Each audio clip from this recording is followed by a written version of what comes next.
Em sua live semanal, a deputada Bia Kicis, presidente da Comissão de Constituição e Justiça da Câmara, falou sobre o início dos debates da PEC 5, que altera a composição do Conselho Nacional do Ministério Público. A deputada explicou que a votação deve ocorrer nesta semana e que há muitas narrativas circulando. Bia Kicis disse: "A narrativa que pegou é que estamos querendo mexer nas atribuições do Ministério Público." Bia Kicis explicou: "O fato é que o Ministério Público é uma instituição, não é um poder, e precisa ser fiscalizado." Ela exemplificou com um caso do Ministério Público de São Paulo e apontou: "Tem que haver uma fiscalização. O Ministério Público é um órgão importantíssimo no combate à corrupção, mas a gente sabe que tem muito abuso também. Então esse tema tem que ser debatido." A deputada foi interrompida por um internauta que perguntava sobre a CCJ do Senado, um exemplo da necessidade de controle externo dos atos de agentes públicos. O presidente da CCJ do Senado, Davi Alcolumbre, se recusa a marcar a sabatina do indicado pelo presidente Jair Bolsonaro ao Supremo Tribunal Federal. A atribuição de fazer a sabatina é do Senado, mas Alcolumbre individualmente decidiu que não quer que isso ocorra. O senador fez o mesmo em relação aos pedidos de impeachment de ministros do Supremo Tribunal Federal, quando presidiu o Senado, impedindo dessa forma o controle dos atos desses ministros. O atual presidente da Casa, Rodrigo Pacheco, mantém a mesma atitude. O deputado Major Vitor Hugo, da tribuna da Câmara, falou no mesmo sentido que a deputada Bia Kicis. Ele disse: "Muitas narrativas estão sendo criadas, é claro. Isso sempre vai acontecer." O deputado acrescentou: "Todos os órgãos precisam de um grau de controle. É o sistema de freios e contrapesos normal da democracia." O sistema de freios e contrapesos é essencial para que nenhum poder possa se sobrepor aos outros e extrapolar as próprias atribuições, adquirindo poderes absolutos. Na ausência de um sistema de controle, membros de alguns poderes podem extrapolar as próprias atribuições e ultrapassar os limites do autoritarismo, como ocorre com inquéritos conduzidos por Alexandre de Moraes no Supremo Tribunal Federal e pelo ministro Luiz Felipe Salomão no Tribunal Superior Eleitoral. Em um inquérito administrativo no Tribunal Superior Eleitoral, o ministro Luiz Felipe Salomão ordenou o confisco da renda de diversas pessoas, sites e canais conservadores, inclusive a Folha Política. A decisão recebeu elogios do ministro Luiz Roberto Barroso, do STF, presidente do TSE. A decisão não discrimina os conteúdos e atinge a totalidade da renda dos sites, com o objetivo de levar ao fechamento das empresas e acabar com o jornalismo independente conservador. Se você apoia o trabalho da Folha Política e pode ajudar a impedir o fechamento do jornal, doe qualquer valor através do Pix, utilizando o QR Code que está visível na tela ou o código ajude@folhapolitica.org. Caso não utilize Pix, há a opção de transferência bancária para a conta da empresa Raposo Fernandes, disponível na descrição deste vídeo e no comentário fixado no topo. Há quase 10 anos, a Folha Política vem mostrando os fatos da política brasileira e dando voz a pessoas que o cartel midiático quer calar. Pix ajude@folhapolitica.org. Assista. Começaram as discussões a respeito da PEC 5, que mexe na composição do CNMP, que é o Conselho Nacional do Ministério Público. A votação ficou para a próxima semana, mas agora o que a gente começou, o debate sobre o tema. Gente, tem muita narrativa aí dizendo, né, a narrativa agora que pegou é que estamos querendo mexer no Ministério Público, nas funções do Ministério Público. Não é isso. O Conselho é um órgão externo ao Ministério Público de fiscalização, tá? E ele é composto também por órgãos da sociedade. O que essa PEC está fazendo é aumentando o número de indicados pelo Parlamento, pela Câmara e pelo Senado, mas manteve todos os órgãos do Ministério Público ali representados, tá? E também alterou a redação inicial, que realmente não estava boa. Então, tinha possibilidade de interferência, sim, na atividade fim, mas isso foi alterado com todo esse debate. Eu mesma estava inscrita para falar contrariamente à PEC, tá? Mas com as mudanças que foram feitas agora, né, as questões que eram desfavoráveis, a grande maioria, foram retiradas. Então, o texto ficou um texto bastante equilibrado agora, tá?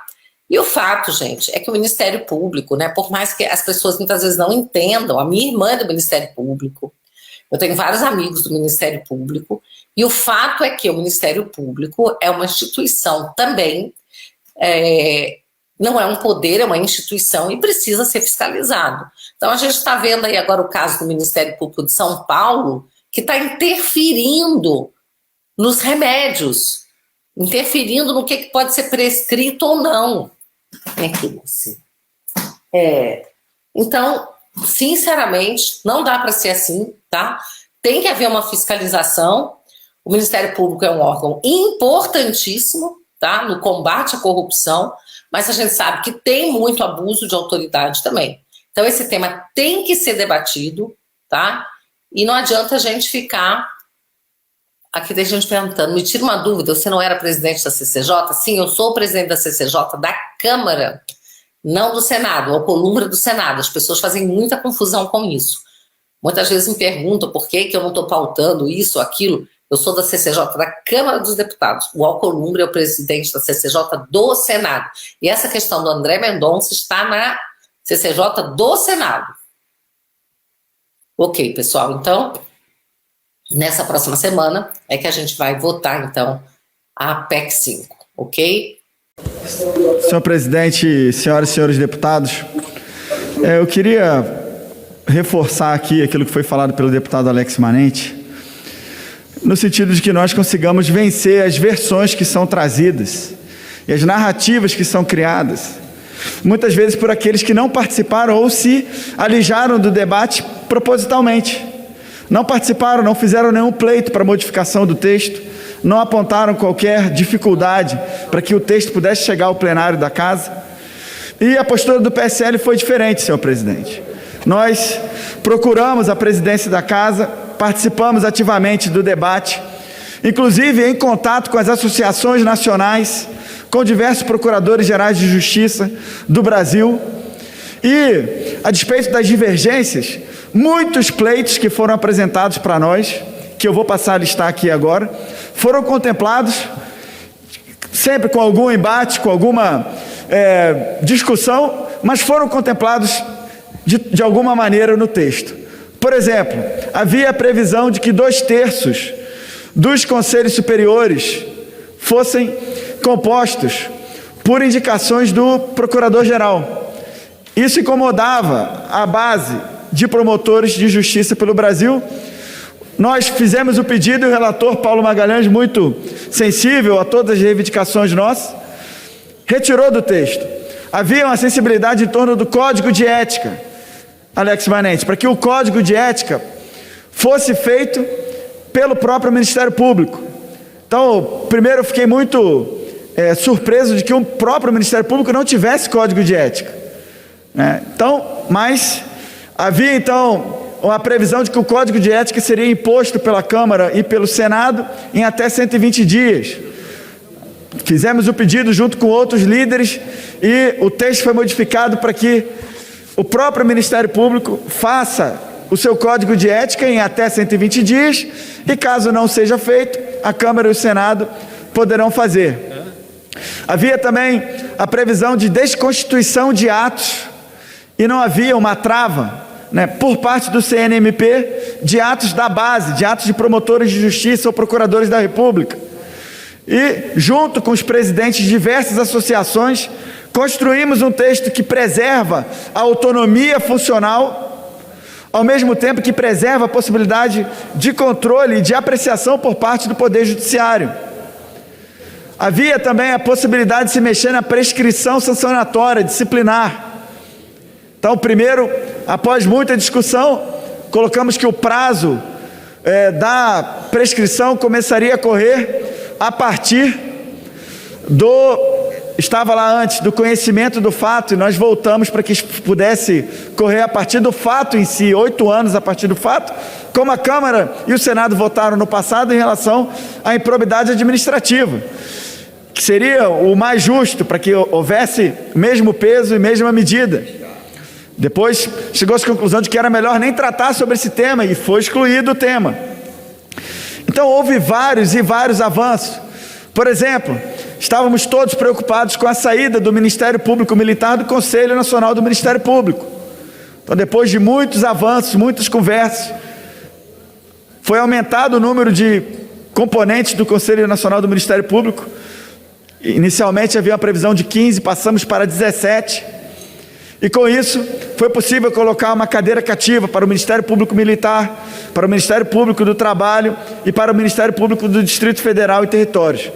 Então, tudo isso foi feito de maneira a que nós chegássemos no texto mais equilibrado e que eu tenho a convicção, deputado Paulo Magalhães, nosso relator que fez o trabalho brilhante, tenho a convicção de que não há qualquer afronta à independência funcional dos membros do Ministério Público e também ao combate à corrupção que nós sempre fizemos aqui. Inclusive a bancada do PSL foi quem liderou, por exemplo, a tentativa de não se estabelecer uma quarentena para juízes e promotores. Nós reclamamos, inclusive, desse plenário, desse púlpito, dessa tribuna, achamos que a emenda aglutinativa que foi construída não nos atendia, não atendia o regimento interno, mas foi feita, a maioria da casa entendeu diferente.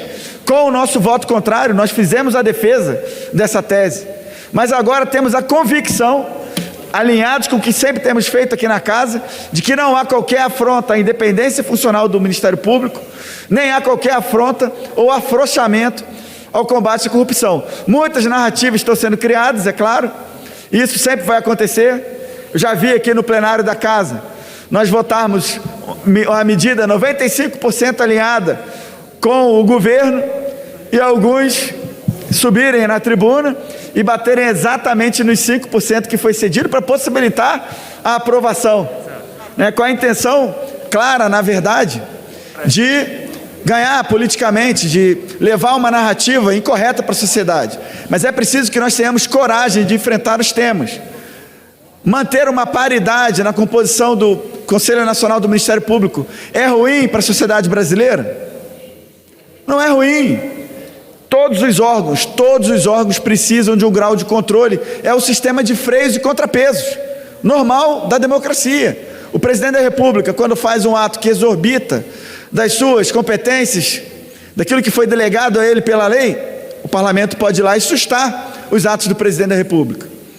Quando algum prefeito, vereador, algum governador faz algum ato que extrapola também os limites da legalidade, o judiciário pode fazer o controle de legalidade do ato. Então, freios e contrapesos, indicações de embaixadores que são aprovados pelo Senado, de ministros do Supremo Tribunal Federal e outras indicações são feitas de maneira que haja um controle entre os poderes, que é íncito da República. Então não há qualquer problema de que, por exemplo, a escolha do corregedor se dê entre ex-procuradores gerais de justiça dos estados, ou seja, são membros do Ministério Público, General Peternelli, que têm experiência, que conhecem a fundo a instituição e que levarão para dentro do Conselho Nacional do Ministério Público essa experiência e a sensibilidade para saber se houve ou não algum excesso por parte do membro do Ministério Público. E a participação da Câmara e do Senado já acontece em várias outras fases de indicações para vários outros cargos. Então, é importante que essas narrativas sejam quebradas, porque houve avanço, inclusive, em relação a isso. Já houve um momento que se acreditava que talvez fosse melhor que o corregedor, a maioria da casa acreditava que o corregedor fosse externo à carreira do Ministério Público.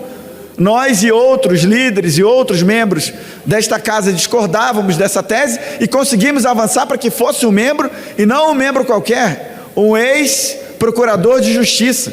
E isso vai privilegiar o Ministério Público dos estados, porque como o Procurador-Geral da República é normalmente alguém do Ministério Público da União, o corregedor, num contraponto, vai ser alguém do Ministério Público dos estados, e alguém que tem experiência. Então tudo isso precisa ser trazido com muito cuidado, com muita cautela e com profundidade, para que não se pense que estamos votando o texto original da PEC. Aliás, o texto original da PEC era muito mais enxuto.